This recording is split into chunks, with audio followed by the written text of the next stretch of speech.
Hey guys, it's Ryan here with HobbiesofaMan once again, and today we're going to be doing another comic book review. We're going to be starting a new series here on the channel. So this one is Kill All Immortals. This is a new comic book issue that came out, I think, about a month ago at this point. It came out during July when I was busy with my family, so I couldn't pick it up. But I did eventually pick it up. I read it twice, actually, because I liked it so much, and it's really, really good stuff, right? So this is written by Zack Kaplan.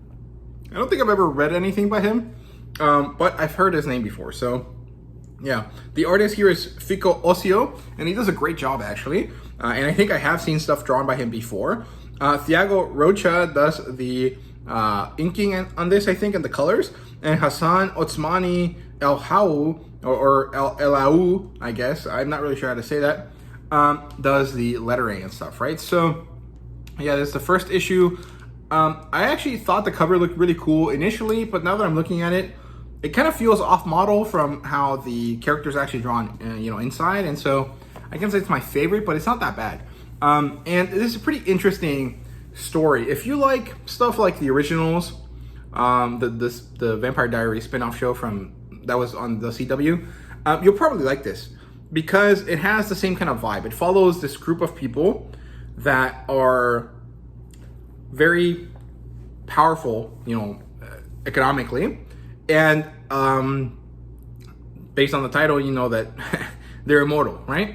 And why they're immortal is kind of a big reveal in the issue, so I'm not going to talk about it right now. Or where they come from, what time period they come from is also pretty big, so I'm not going to really mention it right now. Although I guess they mentioned it in the solicit, so it's not that big a deal, but it follows like this female character in this family of immortal people as there's this kind of shift in the family dynamic that ends up with them having to fight, right, between each other.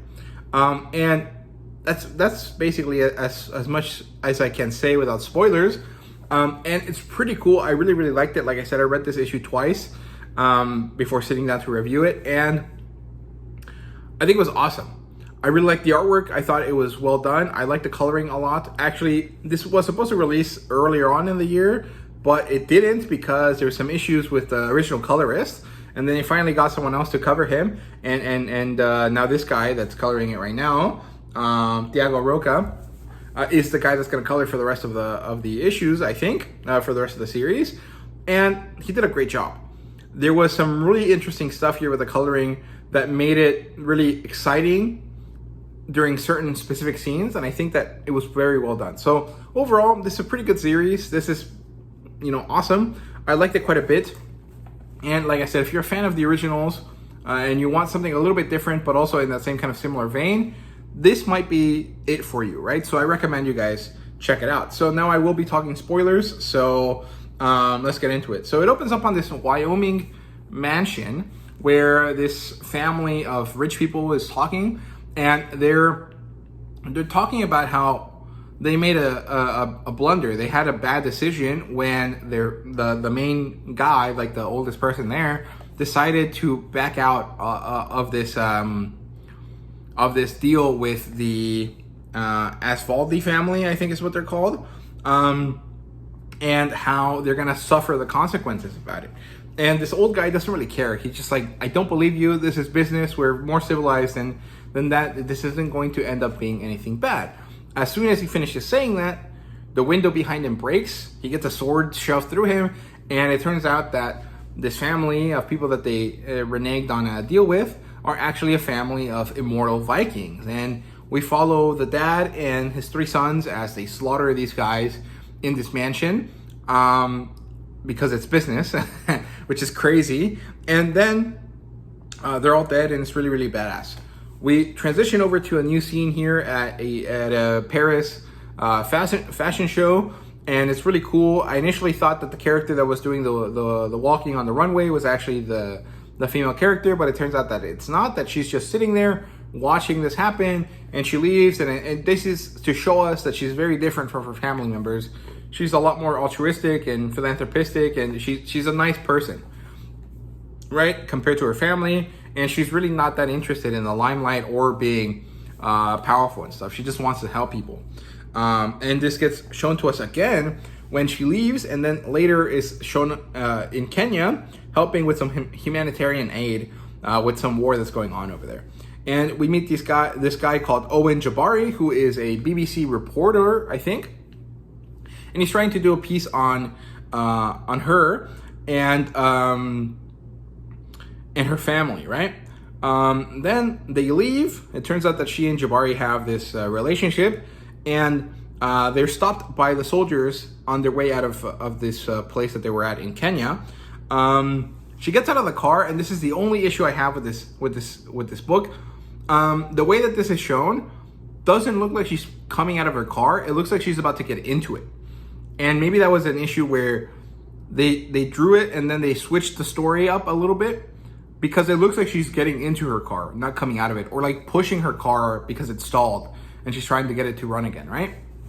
So this is the only issue that I noticed in this whole story.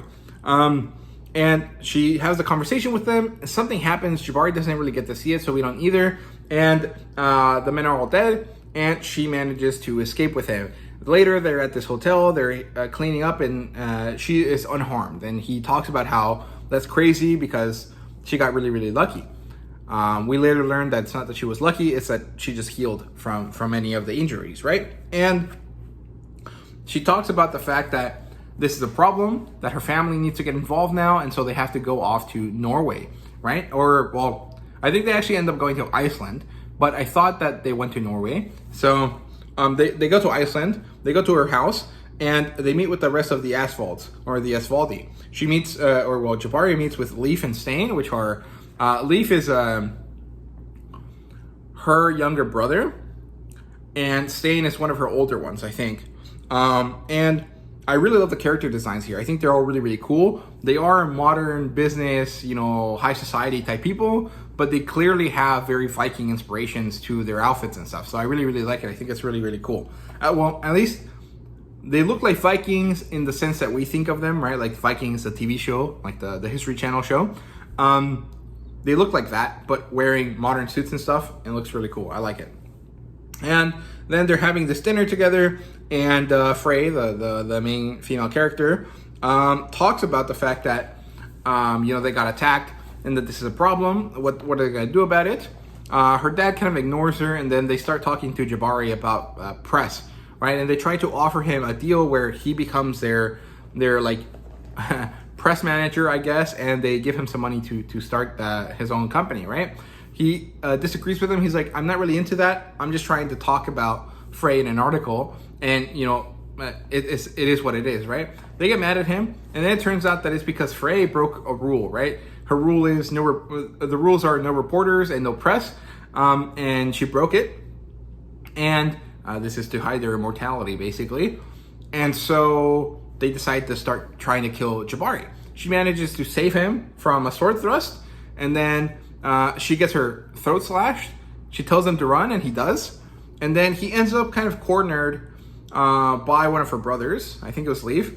And it's either he jumps to the ocean on these rocks that might kill him, or he gets killed by this guy, right? But Frey manages to heal in time to shove her brother down the rocks. And then Jabari is like, what the hell is up with this? I saw you die. What the fuck is going on? And she proves that she's immortal, and she tells him that all of her family is immortal, and they are the children of Eric the Red. And so this was awesome. I really, really liked this review. I thought it was great. So overall, this is a really, really fun book. I really, really liked it. It has all of the elements that I like in a story, right? It just really works for me, right? It has that like high level, like, suits type intrigue where it's a bunch of, fancy people trying to fight it out. And then it also has that more base level violence. And then it has that kind of like supernatural element like the originals, right? And so it has all of these different kind of things that I really, really like, right? So overall, this was great. I don't really give ratings for single issues, so I won't do it this time. But I would consider this to be a very exciting series, something that I want to continue reading for quite a long time, even though I think this is only going to be like 5 or 6 issues. And I recommend that you guys check it out too, right? So there really isn't too much else to say. I hope you guys enjoyed. If you did, let me know down below. Thank you guys very much for watching, and see you guys later.